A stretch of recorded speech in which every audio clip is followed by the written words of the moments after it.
Hello, I'm Get the Cans, and this is a direct response to a comment on my last video.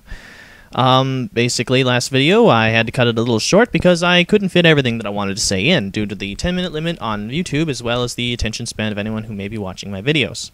Anyways, I'm going to try to break down the comment and go through it piece by piece. There's a difference between mistakes and ongoing practices that cause... there's a difference between mistakes and ongoing practices that cause more harm than good.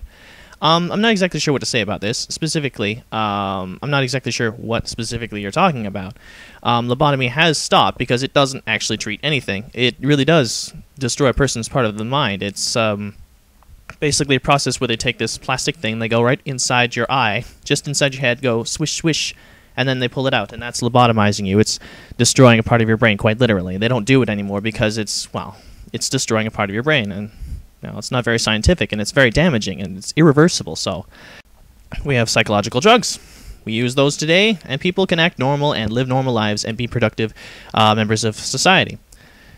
I'm really going to need some more clarification on specifically what you mean about ongoing practices which cause more harm than good, because unfortunately I only know the few of the introductory and the basics of psychiatry, so I would have to do a little more research in order to address that particular point on your comment. How does the practice of Scientology damage the mind? Okay. Specifically, Scientology doesn't damage the mind. What it does is it changes the mind. Now, Scientology by itself, existing within itself, will allow a person to act perfectly normal within Scientology and what Scientology defines as normal.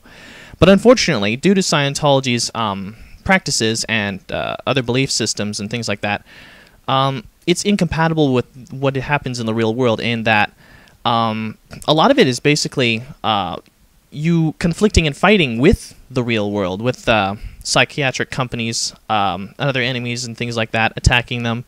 I haven't actually really read or heard anything about Scientology that actually does anything for you except make you go do these, ooh, wow, ooh, wee, you just can't believe it. It's just, if you've ever seen any of those videos out there, people, testifying for Scientology, they say that it's like, oh, it's like whoosh and woof. They don't actually say anything. They don't say, it has given me the ability to, be able to breathe healthier so that I can, stay underwater longer, or that I can climb faster, or anything like that. It's nothing like, oh, you did A and you got B. It's just sort of like, you did A and you got B because you believed you got B. Believing what is there without actually having to prove that it is actually there. Smoke and mirrors, on a more complicated level, of course.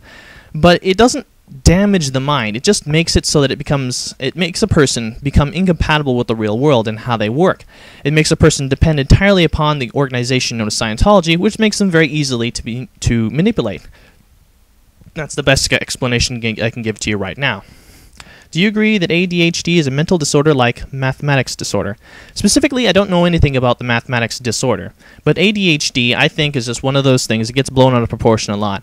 As far as being a mental disorder, you would have to have a lot of careful thought would have to be going into trying to treat the person in order to make sure that they actually should be getting the treatment that they should be getting, and they're not just simply a person that talks at 1,000,000 miles an hour like myself. But anyways, do you agree with the drugging of children? Well, specifically, I agree that if the child absolutely needs it, and it is proven that the kid absolutely needs it, then it is necessary. But otherwise, I consider a lot of parents out there irresponsible when they simply just give kids the pills because their doctor tells them to, or because of some other reason, or because it's convenient, which is the reason why my mother gave me my pills, because I was a kid. I had a lot of energy. I went out, had fun, played outside, and when I came inside, I was supposed to shut up, sit down, stop being stupid. And because I wouldn't stop being a kid, she gave me these pills, and I essentially became this emotionless robot. It's disgusting. But as far as drugging of children, I don't believe that kids need... I think that medication should be as limited on them as possible because they're in such a developmental state, in a developmental stage in their lives, that it will change them. From that point forward, it's like shrinking the it's like shrinking the base of a pyramid ever so slightly, because every other rock on top of that has to either compensate or the whole thing comes tumbling down. Now, it's up to the parent to decide if their kid really needs to actually be on a medication, and in all honesty, even though they may not be medical professionals, the thing is, it's still the same as researching. When you go up to a doctor and he gives you his professional opinion, then it's your responsibility to make sure you get more than just his professional opinion in order to make sure that what you're actually going to do is going to be a good thing, in all honesty. If you simply depend upon one doctor and you don't think anything of what their decision is, and you don't think that maybe they might be wrong, spending like 10 years in school does not make you automatically right. We're still human beings. We do make mistakes. And some of them, like those who work directly for corporations who happen to produce pills that only work half of the way and become super addictive and in some cases cause seriously lethal side effects. Unfortunately, those people are out there too, and you have to be extremely careful. So as far as you agree with drugging your children, only when it is absolutely necessary. It is 100% not necessary to do it, or even if it's like only 90% necessary to do it, just don't do it. Just like live it out. Just like chill out. Let them be kids. Sure, they're crazy, but you know what? That's the kind of thing you signed up for, unfortunately. It's one of the reasons why I'm absolutely against having kids right now, because there's no way that I can handle it. Because if I had kids, I would have to dedicate my life to that kid. Because that's the way it works. I'm not going to have a kid and then just do it halfway. I'm not going to sit them in front of a television set while I go to work, and then when I, put them in front of television, let television raise my kids, and then let them tell them what to do. And then have strangers out there that happen to have PhDs to go and say, oh, your kid needs to be on this pill. It's like, well, I'm sorry, but unfortunately, you get like 12 other guys that you don't know from the other side of the planet that actually care about children to give me the same opinion. It's not going to happen. And even then, I'm going to do my own research. But that's the kind of person I am. I do research on my own stuff because I don't necessarily trust everybody 100%. Number one, because they're strangers, and number two, because they can be wrong. It's entirely possible that a person is wrong once in a while. Do you believe that it is best to... Do you believe that it is the best therapy to tell someone what is wrong with them rather than the person finding it out for themselves? Do you believe... do you believe that it is the best therapy to tell someone what is wrong with them rather than the person finding out for themselves? I'm assuming this is probably alluding to some sort of insinuation that some psychiatrist will tell a person what is wrong with them, and then that person does this... I'm not exactly sure what the term is, but when they're told that they believe something, then they really believe it's true, and then they start seeing it and other things like that, which is also another thing in Scientology, where a person is told a certain thing, and after a while, being surrounded by Scientologists and stuff like that, they actually do start to believe in the result.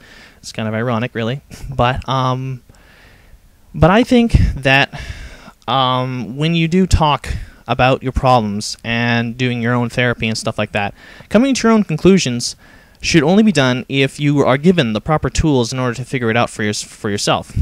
It isn't good for a person to basically be able to, not be able to, but it isn't good for a person to just simply go out and try to figure it out for themselves and have like not even a map, a compass, or supplies, to find their way to the X mark on their, problem or map or whatever. But I'm also thinking that it's wrong to have, as I had said before, to completely depend upon someone else to make that decision for you.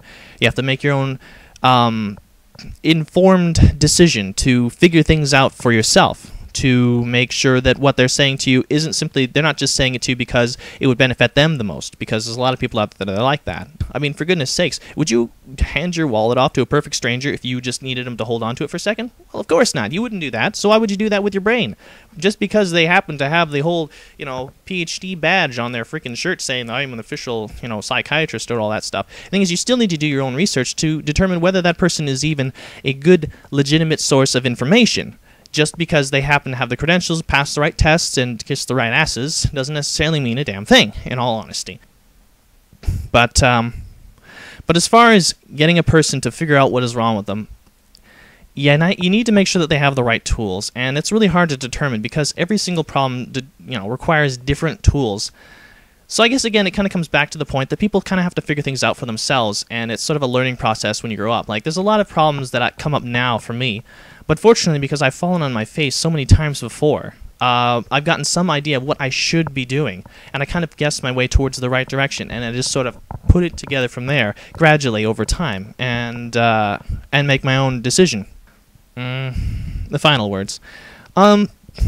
It's really important to do a lot of research for yourself, to figure things out for yourself, and to not necessarily depend upon somebody else to give the answers for you, because, as with everything, there may be hidden surprises.